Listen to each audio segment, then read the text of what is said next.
In 1960, there was an envelope inside the Vatican that a lot of people believed could change the world. It had come from Sister Lucia, the last surviving child of Fatima. For years, Catholics had been told there was a third part to the message. The first had shown hell. The second spoke about war, Russia, persecution, and the need for conversion. But the third part was different. It was sealed. And many believed it was supposed to be revealed in 1960. So picture this. You are a Catholic at that time. You have lived through 2 world wars. You have seen communism rise. Russia was then the great spiritual and political threat of the 20th century. You know that 3 shepherd children in Portugal claimed the Virgin Mary had warned about all of this decades before it happened. Then the year finally arrives, 1960, and the secret is simply not released. No public reading, no simple explanation, just silence. That silence did something strange. It made the secret bigger than the text itself. Because when an authority says nothing, people do not imagine something small. They imagine the thing that was too dangerous to say out loud.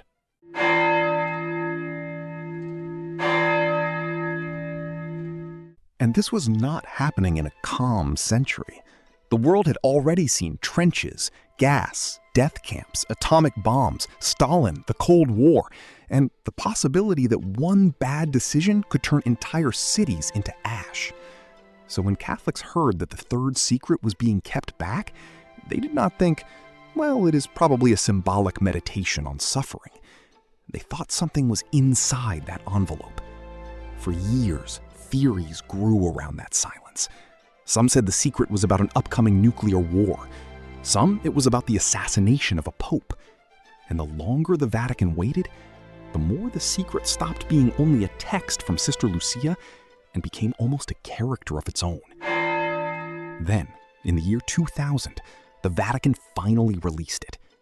And for many people, the strange thing was that the secret was just too simple for something that had been kept hidden for so long. There was not a specific sentence saying Russia will be converted. There was no neat explanation of communism collapsing or Moscow returning to the faith. Instead, the text described a vision. A bishop dressed in white, a city half in ruins, a mountain, a large cross, the Pope walking through bodies, priests, religious men and women, and ordinary believers being killed by soldiers. It felt less like a political forecast and more like a nightmare about the church itself. That detail matters because most people think of Fatima through Russia, and that makes sense. Russia is all over the wider message. The errors of Russia, its consecration, the promise that it would be converted. In the 20th century, that was not some abstract religious phrase. Communism was not just a bad idea people debated in cafes. It closed churches. It killed priests. It tried to build a world where God was unnecessary.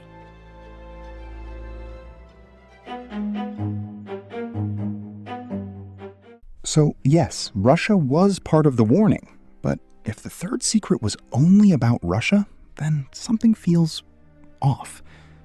When the Vatican released it in 2000, the image was not Moscow, a communist leader or a red flag spreading across Europe. It was a ruined city, a bishop in white, the church walking through devastation toward a cross. And when you really sit with that image, it is hard not to think of the church in recent decades. The scandals, the stories of abuse committed by priests and then buried by people who were supposed to protect the faithful. The silence from men who knew. The damage done not by enemies outside the church, but by people inside it. And it becomes even more painful when you remember what Jacinta, one of the 3 children of Fatima, is often quoted as saying before her death, that the sins which lead most souls to hell are the sins of the flesh. Maybe Russia was the enemy people could point to, the one with propaganda, ideology, and a place on the map. But the deeper danger was harder to contain, because it was not only political, it was the idea that a world could be built without God. And once that idea spreads, sin slowly stops sounding like sin. It becomes trauma, pressure, bad education, bad systems, anything except a wound in the soul. And if sin is no longer really sin, then salvation also starts to change meaning. That is where the third secret starts to feel less like a warning about Russia alone. A communist government can close churches from the outside. It can persecute priests, print propaganda. That is terrible, but at least you know what is happening. You can see the enemy.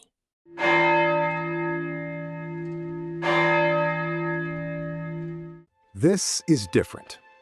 This is what happens when the same basic idea that God is no longer necessary begins to enter the imagination of Catholics themselves. The church can still be there. The language can still sound religious. But slowly, the parts of the faith that actually confront the modern world become harder to say.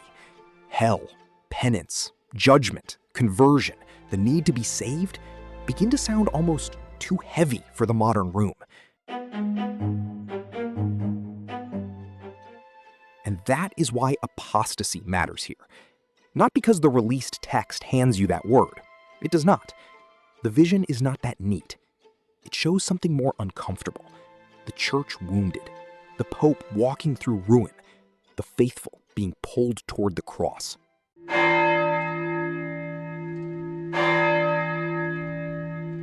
So the fear was not only that Russia would spread its errors, it was that those errors would become normal enough for Catholics to breathe them in and still think nothing had changed.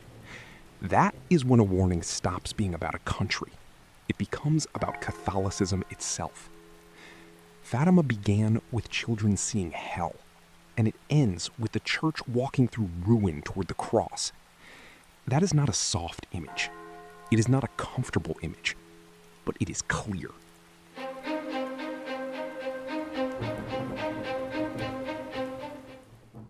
If the danger was apostasy, then the answer was never curiosity.